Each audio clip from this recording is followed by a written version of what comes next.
بسم اللہ الرحمن الرحیم. الحمد للہ وکفا وسلام علی عبادہ الذین اصطفى اما بعد. عزیز طلبہ، اصول افتاء و آدابہ کتاب کی آج ہماری کلاس نمبر 19 ہے، اور آج کی نشست میں ہم آخری بحث شروع کر رہے ہیں الفصل الثانی کی، اور یہ ہے المبحث التاسع، بحث نمبر 9. اور یہ بحث نمبر 9 جو ہے یہ مسئلہ تقلید اور مسئلہ تمذہب کے بارے میں ہے. یہ ایک تفصیلی بحث ہے، اور اس میں حضرت نے اس بات کی مکمل وضاحت کی ہے کہ کیسے خیر القرون میں علماء سے اور اہل افتاء سے سوالات کیے جاتے تھے، اور پھر بعد میں وہ کیسے تقلید کی شکل اختیار کر گیا، اس کی کیا ضرورت پیش آئی کہ ائمہ اربعہ ہی کی میں سے کسی ایک کی تقلید کو لازم قرار دیا گیا. تو تقلید کے حوالے سے یہ ایک جامع بحث حضرت نے یہاں لکھی ہے. تو چونکہ یہ ایک تفصیلی بحث ہے، تو ہم سب سے پہلے تو چند نکات کی شکل میں بطور خلاصہ اس بحث کو پڑھیں گے، اور اس کے بعد پھر ہم اس بحث کا ترجمہ کریں گے، تو یوں ہمیں یہ بحث سمجھ آ جائے گا. اس بحث کے بعد پھر یہ الفصل الثانی ہماری انشاءاللہ مکمل ہو جائے گی. المبحث التاسع جو ہے مسئلہ تقلید اور تمذہب، اس کے اندر بنیادی طور پر جتنی باتیں ہیں، جتنے اہم پوائنٹ ہے، تو اس کو خلاصے کے طور پر سمجھنے کے لیے ہم نے ان کو الگ لکھا ہے. تو پہلے ہم ان عنوانات کو دیکھ لیتے ہیں. وہ یہ عنوانات ہیں، یہ بنیادی طور پر 6 عنوانات ہیں جن کو ہم نے سمجھنا ہے. پہلا عنوان ہوگا کہ خیر القرون میں تقلید کی مثالیں. دوسرا عنوان ہے کہ تدوین فقہ کے بعد تقلید کی ضرورت. نمبر 3 پن ائمہ اربعہ کی تخصیص. نمبر 4 عالم متبحر کے لیے دوسرے مسلک کی رائے کو اختیار کرنا. اور نمبر 5 پہ تقلید ایک انتظامی حکم ہے. نمبر 6 پہ پھر تقلید کے 4 درجات. یہ جو 6 نکات ہے یہ دراصل اس مبحث تاسع یا مبحث نمبر 9 جو مسئلہ تقلید اور تمذہب کے بارے میں ہے اسی کا گویا کہ یہ خلاصہ ہے. تو ہم ترتیب وار خلاصہ کے طور پر ہر ایک کو دیکھتے ہیں. تو چونکہ اس مبحث تاسع میں حوالہ جات بہت زیادہ ہے، ہم ان حوالہ جات کو چھوڑ کر اصل مبحث کے خلاصہ نکات کی شکل میں پڑھیں گے، اور اس کے بعد پھر حوالہ جات وغیرہ کا ترجمہ دیکھیں گے. تو سب سے پہلے ہم دیکھتے ہیں کہ خیر القرون میں تقلید کی مثالیں کا جو عنوان ہے یا جو نقطہ ہے، وہ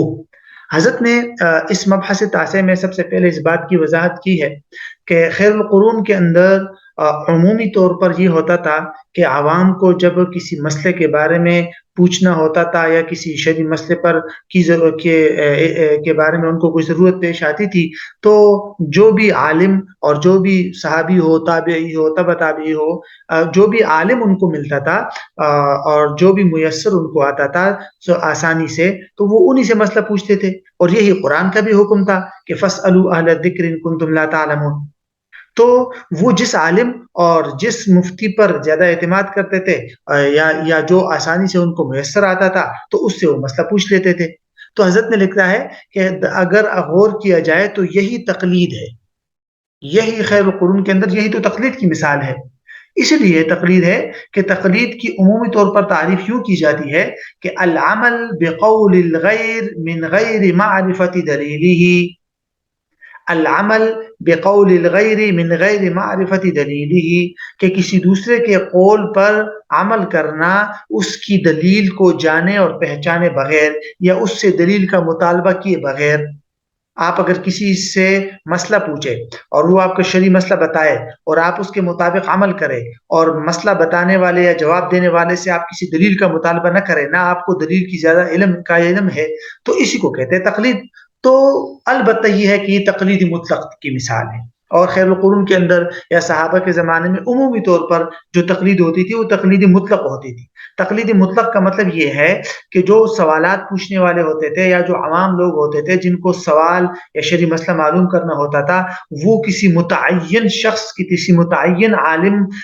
سے سوال پوچھنے کو لازم نہیں سمجھتے تھے کہ بس اسی عالم کی بات پر ہم اعتماد کریں گے، اسی صحابی یا اسی تابعی ہی کے جواب پر ہم عمل کریں گے، کسی دوسرے صحابی یا تابعی سے نہ مسئلہ پوچھیں گے نہ اس کی بات پہ عمل کریں گے. ایسا نہیں ہوتا تھا. تو وہ جو تقلید کرتے تھے وہ تقلید مطلق تھی، تقلید شخصی یا تقلید متعین نہیں تھی. ٹھیک ہے، یہ نقطہ سمجھ آ گیا. اب اسی پہلے نقطے کے اندر کہ خیر القرون میں تقلید کی مثالیں جو ہے، اسی کے اندر یہ بات بھی بطور اضافہ ذہن میں رکھنی چاہیے کہ ٹھیک ہے اس زمانے کے اندر تقلید مطلق تھی، اور وہ جو بھی ان کو میسر آتا تھا عالم ان سے وہ مسئلہ پوچھ لیتے تھے اپنے شہر میں. لیکن ایسے بھی کئی مثالیں ملتی ہے کہ ایک شہر والے اپنے ایک عالم پر زیادہ اعتماد کرتے تھے بنسبت دوسرے علماء کے، اور اس کی مثالیں بھی ملتی ہے، خود صحابہ کے زمانے میں بھی ملتی ہے کہ انہوں نے دوسرے عالم کی رائے کو چھوڑا اور جو عالم ان کے شہر کا تھا اسی کی رائے کو انہوں نے اختیار کیا اور کہا کہ ہم دوسرے کی رائے کو نہیں لیں گے. تو اس سے کچھ نہ کچھ تقلید شخصی کی طرف بھی اشارہ ملتا ہے. اس کی کئی مثالیں ہیں. ایک مثال تو حضرت نے ذکر کی ہے کہ امام بخاری رحمہ اللہ نے حضرت اکرمہ سے نقل کیا کہ اہل مدینہ نے حضرت ابن عباس رضی اللہ عنہ سے ایک مسئلہ پوچھا تھا کہ اگر کوئی عورت ہے اور اس نے طواف زیارت تو کر لیا ہے حج کے موقع پر، لیکن طواف وداع نہیں کیا، اور طواف وداع سے پہلے پہلے اس کو حیض آ گیا، تو کیا وہ عورت طواف وداع چھوڑ کر واپس وطن جا سکتی ہے یا نہیں؟ تو حضرت ابن عباس رضی اللہ عنہ نے اہل مدینہ کو جواب دیا کہ ہاں جا سکتی ہے. تو اب ایسے موقع پر اہل مدینہ نے ان کے جواب کو رد کیا اور کہا لا نأخذ بقولک، ہم آپ کی رائے کو نہیں لیں گے، بلکہ ہم کس کی رائے کو لیں گے؟ ہم زید بن ثابت کی رائے کو لیں گے. اور زید بن ثابت کی رائے یہ تھی رضی اللہ تعالیٰ عنہ کی رائے یہ تھی کہ طواف وداع چھوڑ کر وہ نہیں جا سکتی، حیض کے بعد پاک ہو کر طواف وداع کرے اس کے بعد جائے. تو یہ دیکھیے اہل مدینہ نے حضرت زید بن ثابت کی رائے کو لے لیا اور حضرت ابن عباس رضی اللہ عنہ کی رائے کو نہیں لیا.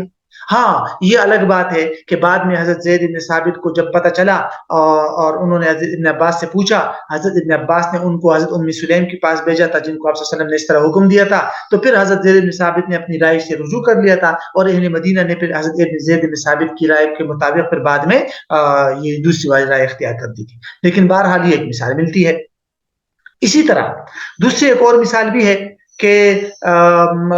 کئی مثالیں ہیں مثال کے طور پر، لیکن ایک اور مثال ہے امام احمد بن حنبل رحمہ اللہ نے ذکر کی ہے مسلم خولانی رحمہ اللہ سے. وہ کہتے ہیں کہ میں دمشق کی ایک مسجد میں آیا تو جس میں کئی صحابہ کرام بیٹھے ہوئے تھے، لیکن اس میں سے ایک جوان بھی تھا، اور جب بھی کوئی مسئلہ پیش آتا تھا تو وہ سب کے سب اسی جوان کے پاس جاتے تھے، کسی اور سے مسئلہ نہیں پوچھتے تھے. تو کہتے ہیں کہ میں نے وہاں پتہ کیا کہ بھئی یہ کون ہے؟ انہوں نے کہا ہذا معاذ بن جبل، یہ معاذ بن جبل رضی اللہ عنہ. تو بہرحال یہ تھا خیر القرون کے زمانے کے اندر یہ مثال ہے کہ وہ کسی سے بھی مسئلہ پوچھ لیتے تھے اور عمومی طور پر، لیکن اکثر ہاں یہ بھی ہوتا تھا کہ جس پر ان کو زیادہ اعتماد ہوتا تھا اس سے پوچھ لیتے تھے، دوسرے کی رائے کو وہ نہیں لیتے تھے. لیکن یہ تو خیر القرون کے زمانے کی بات تھی کہ جس وقت فقہ باقاعدہ مدون نہیں تھا اور نہ ہی خواہش نفس وغیرہ کی پیروی کا اتنا زیادہ یعنی کہ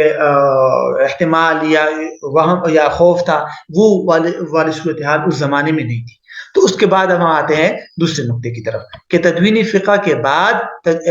تقلید کی ضرورت. اب پہلے نقطے کے اندر آپ نے یہ تو دیکھا کہ وہ کسی واحد متعین عالم سے مسئلہ نہیں پوچھتے تھے، جو بھی میسر آتا تھا اس سے پوچھ لیتے تھے. لیکن اس زمانے میں دو وجوہات کی بنیاد پر اس کی اجازت سمجھی جاتی تھی اور اس کو سمجھ جائیے کہ تقلیدی شخصی کی کوئی ضرورت نہیں تھی. ایک وجہ تو یہ تھی کہ اس زمانے میں فقہ مدون اور مرتب نہیں تھی. تو جب فقہ مدون اور مرتب نہیں تھی تو سوال پوچھنے والے کو پہلے سے کسی مسلک کے بارے میں علم نہیں ہوتا تھا کہ اس مسلک میں یہ رائے ہے، اس مسلک میں یہ ہے، اس مسلک میں یہ ہے. تو اس لیے اس کو اگر یہ اجازت آپ دے دیں کہ بھئی آپ کسی سے بھی مسئلہ پوچھ لے تو وہاں خواہش نفس کا سوال ہی پیدا نہیں ہوتا، کیونکہ اس کو تو پتہ ہی نہیں ہے کہ کس مسلک کی کیا رائے ہے، جواز کی ہے یا عدم جواز کی. وہ تو جس سے بھی پوچھے گا تو اس کو وہ اپنے مسلک کے مطابق مسئلہ بتا دے گا. لیکن تدوین فقہ کے بعد وہاں تو پھر مسائل مرتب مدون ہو گئے. اب اگر آپ کھلی اجازت دے دے بھئی کہ جس مسلک پر آپ عمل کرنا چاہے کرے، تو اس کو تو چاروں مسالک کے اور اکثر فقہی کتب مرتب و مدون ہے، وہ کسی سے بھی دیکھ کر معلوم کر کے جو آسان لگے اپنے خواہش نفس کے مطابق اس پہ عمل کر لے گا. تو یہ ایک بنیادی بات تو یہ تھی. اور دوسری بات یہ تھی کہ اس زمانے کے اندر خواہش نفس کا اتنا خوف نہیں تھا جتنا بعد میں حالات زمانہ کی وجہ سے خواہش نفس وغیرہ کی پیروی کو وہ یعنی کہ وہ ہو گیا اور عوام کے اندر اس طرح کی دینداری باقی نہیں رہی جو اس زمانے میں تھی. تو ان دونوں نکات کی وجہ سے تدوین فقہ سے پہلے تو تقلید کی اتنی ضرورت نہیں تھی، لیکن تدوین فقہ کے بعد اب تقلید کی ضرورت پیش آ گئی، اور اس کی وجہ ظاہر ہے کہ اب یہ بات تو یعنی اسی کے نقطے کے تحت حضرت نے یہ بھی لکھا ہے کہ فقہا نے آپس میں جو مختلف اقوال ذکر کیے ہیں کہ حنفیہ کی ایک کی رائے ہے، شافعیہ کی دوسری رائے ہے، حنابلہ کی تیسری رائے ہے، مالکیہ کی چوتھی رائے ہے، یہ جو آراء کا اختلاف ہے یہ تو قوت دلیل کی بنیاد پر ہے، خواہش نفس کی بنیاد پر تو نہیں ہے۔ تو آپ وہاں نہیں کہہ سکتے بھائی کہ یہ لوگ کیوں تقلید نہیں کرتے، یا یہ لوگ کسی متعین شخص کو رائے کو کیوں نہیں لیتے، ان کی رائے میں اختلاف کیوں ہے۔ تو وہاں تو بات قوت دلیل کی ہے، لیکن ایک عام شخص اس کو تو قوت دلیل کا پتہ ہی نہیں ہے۔ تو جب اس کو قوت دلیل کا زیادہ پتہ ہی نہیں ہے، دلائل کا اس کو علم نہیں ہے، فقہا کی آراء کے درمیان وہ مقارنہ نہیں کر سکتا، تو اس کو آپ کیا کہیں گے؟ اس کو زیادہ سے زیادہ یہ کہا جائے گا کہ بھئی ایک متعین امام کی تقلید ضروری ہے۔ اگر آپ اس کو کھلی اجازت دیں گے تو بات وہی ہو جائے گی کہ یہ دین محض ایک کھیل بن جائے گا اور یہ خواہش نفس کی پیروی سمجھی جائے گی۔ اور ایک اور وجہ بھی ہے کہ ہر مسلک کے خاص اصول ہے اور ایک خاص نظام ہوتا ہے۔ اگر آپ اس طرح کھلی اجازت دے دیتے ہیں کہ آپ آج جو ہے اس مسئلے میں شافعیہ کی رائے کو لے لے، پھر حنفیہ کی رائے کو لے لے، پھر حنابلہ کی رائے کو لے لے، تو اس طرح گڑ مڑ کر کے جب آپ مختلف آراء کو لیں گے تو اس نظام کے اندر خلل آئے گا جو ایک متعین مسلک کے اندر ہوتا ہے، کیونکہ ہر مسلک کے اپنے اصول ہے، اپنا ایک انتظام ہے۔ آپ ایک مسلک ایک فتویٰ لیتے ہیں اور دوسرے مسلک سے دوسری رائے لیتے ہیں، اور کبھی ایک پہ عمل کرتے ہیں کبھی دوسرے پہ، تو اس انتظام کے اندر ان اصول و ضوابط کے اندر خلل آئے گا جو اصول و ضوابط ان ائمہ نے مرتب کی ہے اور ان ائمہ نے رکھی ہے۔ یہی تو وجہ ہے کہ تدوین فقہ کے بعد اس طرح کھلے عام عوام کو اجازت علماء نے نہیں دی، اور اس بات پر کئی مثالیں موجود ہیں، جس طرح کہ حضرت نے معمر ابن راشد رحمہ اللہ کے حوالے سے نقل کیا ہے کہ اگر کوئی شخص جو ہے وہ گانا سننے میں اہل مدینہ کی رائے کو لے لے، اور متع کے جائز ہونے میں اہل مکہ کی رائے کو لے لے، شراب وغیرہ یا جو نبیذ ہے اس میں اہل کوفہ کی رائے کو لے لے، تو وہ شر عباد اللہ ہے، کیونکہ وہ تو اپنے لیے جائز چیزیں ڈھونڈتا رہے گا اور اس پہ عمل کرنے کی کوشش کرے گا۔ اسی طرح علامہ ابن تیمیہ رحمہ اللہ نے بھی یہ لکھا ہے کہ بھئی جو آدمی اگر اس طرح کھلی اجازت آپ دیں گے تو کل ایک آدمی جو ہے وہ پڑوسی کی شفع کے بارے میں ثبوت شفع کی رائے کو لے گا، یعنی حنفیہ کی رائے کے مطابق، اگر وہ خود شفع کرنے والا ہے، اور جب اس کے خلاف شفع ہوگا تو وہ شافعیہ کی رائے کو لے گا کہ نہیں بھئی پڑوسی کو تو شفع کا حق حاصل نہیں ہے۔ تو یہ لا یجوز بالاجماع انہوں نے لکھا ہے کہ بھئی بالاجماع یہ جائز نہیں ہے۔ اور اسی طرح علامہ نووی رحمہ اللہ نے بھی باقاعدہ اس بات کی وضاحت کی ہے، علامہ ابن خلدون رحمہ اللہ نے بھی اس کی وضاحت کی ہے، شیخ ولی اللہ دہلوی رحمہ اللہ کے حوالے سے حضرت نے نقل کیا ہے کہ تقلیدی مذہب جو ہے ایک متعین امام کی کیوں ضروری ہے اس زمانے کے اندر۔ اور پھر شیخ ولی اللہ دہلوی رحمہ اللہ نے ایک سوال کے بھی تذکرہ کیا ہے کہ بھئی ایک چیز خیر القرون میں واجب اور لازم نہیں تھی، وہ بعد میں واجب اور لازم کیسے ہو گئی؟ تو انہوں نے پھر اس کا جواب دیا ہے کہ بھئی یہ اس بات پر علماء کا اجماع ہو چکا ہے، اور اس کی ضرورت پہلے وہ نہیں تھی جو اب ہوئی ہے۔ اور ایک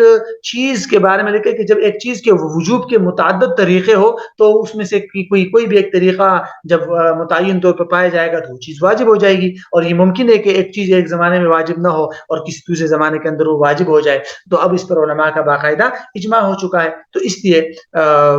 اس طرح کے مختلف